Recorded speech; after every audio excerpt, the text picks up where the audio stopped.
ThisTrapLife.com. Hey, this is Trap Mason, and this is TMS, the Trap Mason segment where I talk my shit. And I just want to go over an interesting conversation that I had with my girlfriend the other day.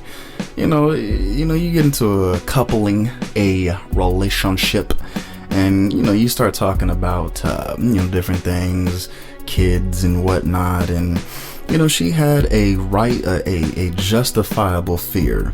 She talked about how she didn't want to, pretty much fuck up her kids, right? Like, nobody wants to be the reason why their kids are fucked up.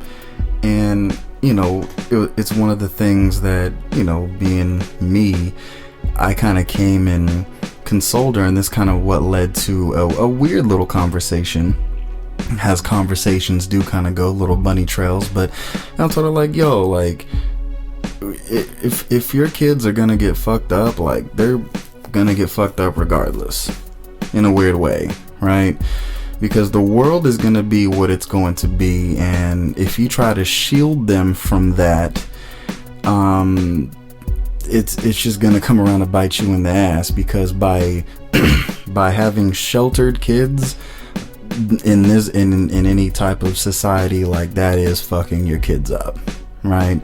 It's like what is it, that you meet your destiny on the road that you travel to not meet your destiny. I don't know, there's a saying, it's somewhere out there.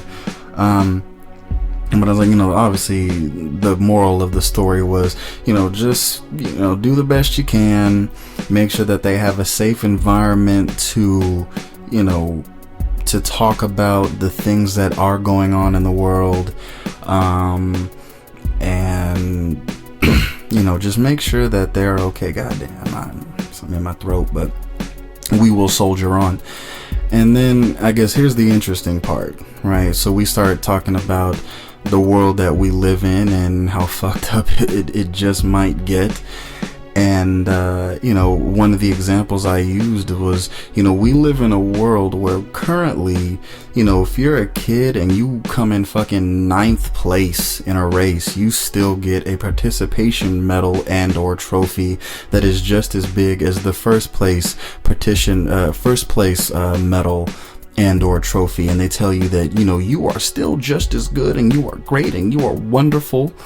Like, we live in a world where even if you fail, we live in a world where even then over standardized testing, and even then if you fail a lot of these standardized tests, they still pass you anyway because of some technicality or something that they can rush in or just shoehorn in there and move you on to the next level so you can continue making money for the school by your mere presence being there. But and I'm going down a list of things, and then one thing we get to was we live in a world where if you're a boy and you say, well, I feel like a girl, then this world in some respects is obligated to treat you like a girl. And if you're a girl, vice versa, you say, well, I'm a girl but I feel like a boy. Instead of sitting down and talking and, well, why, it's like, nope, we just say, hey, well, you're a boy then. It's that simple. And so, I said, well, what do you think it's going to be like in the next up and coming years? What's that going to be like? I mean, there's already some, things where, as dudes, we can go into girls' bathrooms now, and girls can go into guys' bathrooms, and I'm not here to harp on all these topics, but it's real. It is real, and then we start talking about a lot of fuck it. Let's talk about Caitlyn Jenner. I mean, let's just dig into it, right? I mean, fuck it, why not? We live in a world where really, truly, and this is what I see, the value of women has been so diminished. It's almost laughable to be a woman. particularly in this country, the way things are going.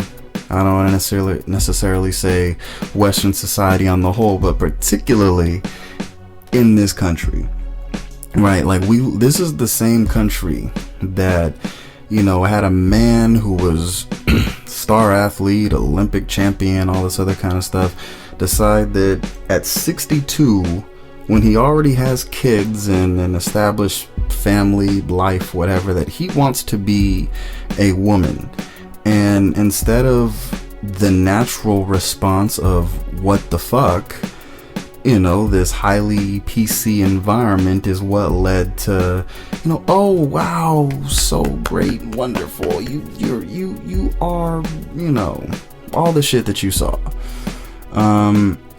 And so, you know, we're going deeper into this conversation, and it gets brought up, you know, do you think that, you know, she or Caitlyn should be considered a woman? And I say no, you know, and I say no because it's a disrespect to women. You know, I can't say that, you know, because you've taken 6 months of hormone replacements and $10,000 for a surgery, then all of a sudden you are the equivalent to what my mom is, or what my future wife is, or, you know, what my daughter is, or anything of that nature. Like, it's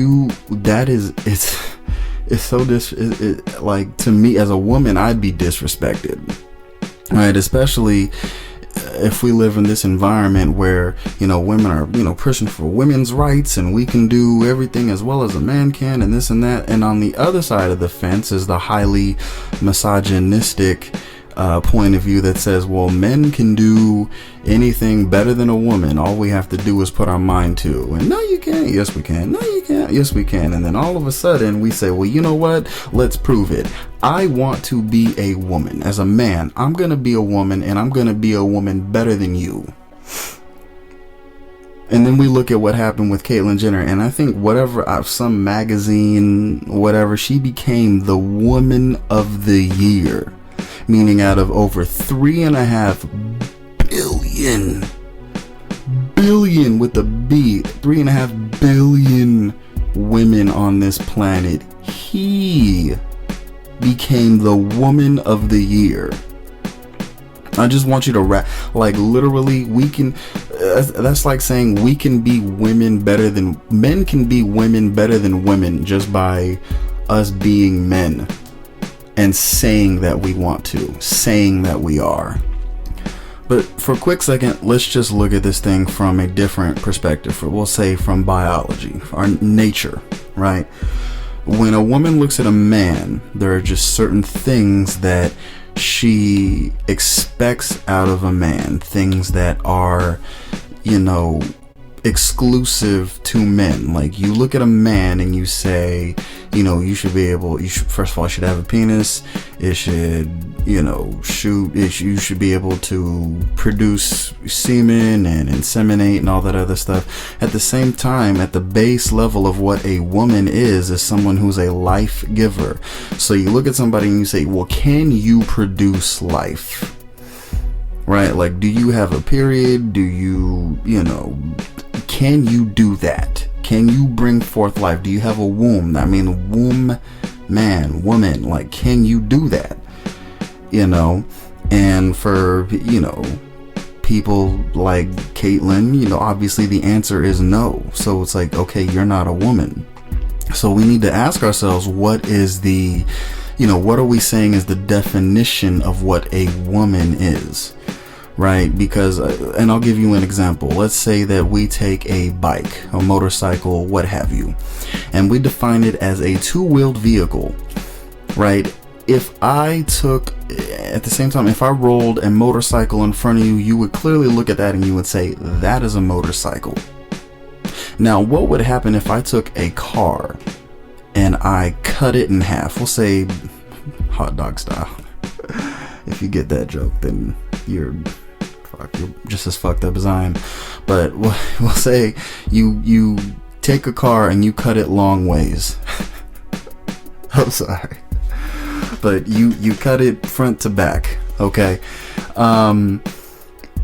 and you were to roll that in, or try to roll that in front of me, and you would say, hey, well, look at my motorcycle, look at my bike, I'd say that is not a motorcycle, right? Because you know that the intended function of what you just rolled in front of me, it was intended to be a car. It was intended to be a four-wheeled vehicle that has been cut in half. So it doesn't serve the function of the four-wheel vehicle, and it doesn't serve the function of a motorcycle. It is just a car. It is a mangled car. You know, that is essentially, and at the same time, like, let's look at the reverse of that. If I were to put, you know, two more wheels, training wheels, or however, right, on a motorcycle, you know, you can't pass that off to me and say, okay, well, you know, this is a car.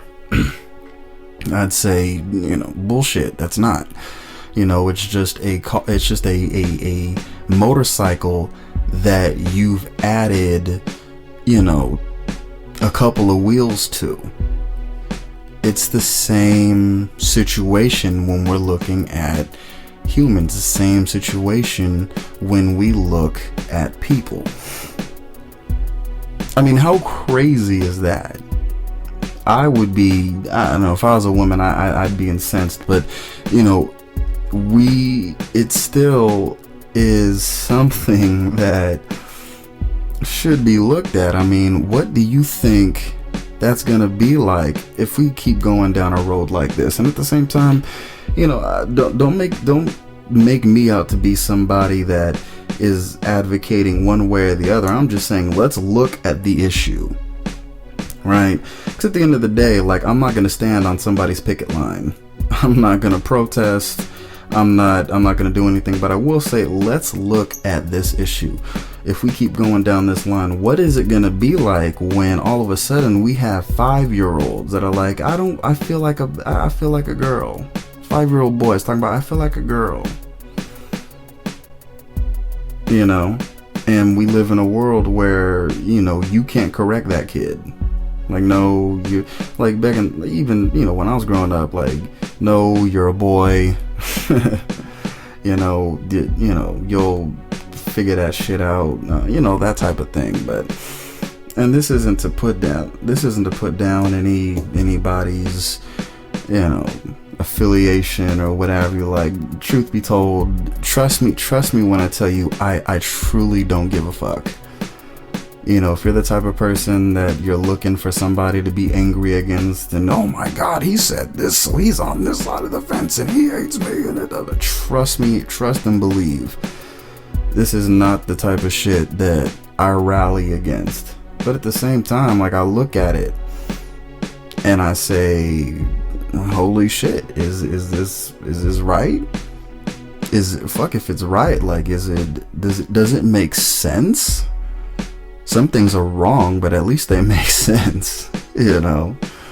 I mean, for instance, like, if someone were to rob somebody, you know, I need money, you have money, I'm going to rob you. I mean, of course, there's better ways. I mean, you can be of service to somebody, but at least it makes sense. Stuff like this, it doesn't. But, you know, we went into a whole long, drawn out conversation based on this, and I'm like, yeah, that's gonna be the world. That's gonna be the world that little Troy Jr. goes off into. You know, that's gonna be it. And the best thing that we can do is be like, is have a firm foundation, like a firm, you know, like, line in the sand. Like, look, this is who we are, this is who you are. You know, and at the same time be very open to what is being said. I mean, we see this in our generation. What can I say? That I'll see this in my generation, where a reason for the disconnect between my generation and the previous generation is that the previous generation, they were used to doing things because they were told to do them. And now my generation, you can call it entitlement, you can call it what have you, but at the same time, you know, my generation is the type of we are Generation Y, right? and not just generation X, Y, and then the next is going to be Z. But I think even if we're talking about questioning, we are generation Y. Like, we question. Well, you should do this. Why? You should do this. Why? Well, you should do this. Why? You know? And for a previous generation that has really just done things because, you know, they were like, hey, do this, do this, do this, you'll be successful, and that'll be it. Okay, fine, fuck it, I'll do it. We're the generation that's like, well, okay, but well, why? What does it mean? You know, we ask some of these questions. What does it mean to be successful? Why should I be a success? Like, really, like a lot of these different questions that, you know, previous generations, they're just not built to answer. And at the same time, if we have these questions, you know, what's it going to be like for the next generation that is going to be questioning even more than we are? You know, what's it going to be? ThisTrapLife.com